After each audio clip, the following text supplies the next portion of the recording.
வந்து ஏனாதானு, அதாவது எவ்வளவு பிரதமர் நாங்க பார்த்துக்கிறோம், இவ்வளவு மட்டமா பேசின போது பிரதமரை நாங்க பார்க்கவே இல்லை.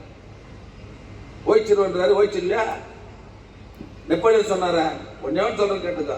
இந்த திமுக வந்து சாதாரணமான இயக்கம் இல்ல, பல பேர் உயிர் தியாகம் செய்து வளர்க்கப்பட்ட இயக்கம், ரத்தத்தை சிந்தி வளர்த்த இயக்கம் இந்த திமுக.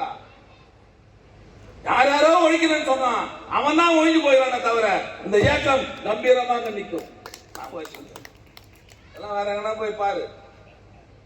நான் அமைச்சர்னால கொஞ்சம் அடக்கி வாசிக்கிறேன், இல்லைன்னா பீஸ் பீஸ் ஆகிடுவேன்.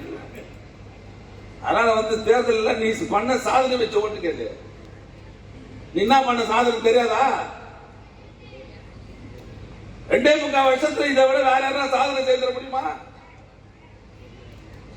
நீங்க அதிமுக ஒரு பக்கம் எல்லா கூட்டத்திலும் உண்மையை நம்ம ஆளுங்க அதிமுக பத்தி பேசுறது கிடையாது. 10 வருஷமா பெரிய அளவில் கொள்ளடிச்சுட்டு ரொம்ப கம்முன்னு அமைதியா இருக்கிறான்.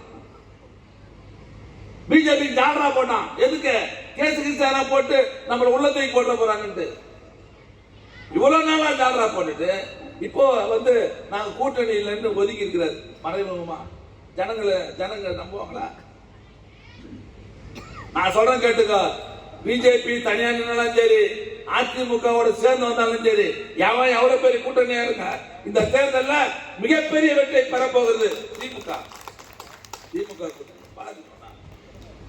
போன தேர்தலில் இந்த தொகுதியில் கேஆர் பாலு அவர்கள் 5.25 லட்சத்துல ஓட்டு ஜெயிச்சாரு. இந்த தேர்தல் நான் சொல்றேன் 6 லட்சம் ஓட்டுல நாங்க ஜெயிக்கிறோமா இல்ல? போன தேர்தலில் 38 தொகுதி ஜெயிச்சோம், இந்த தேர்தலில் 40 தொகுதி ஜெயிப்போம். பாருங்க.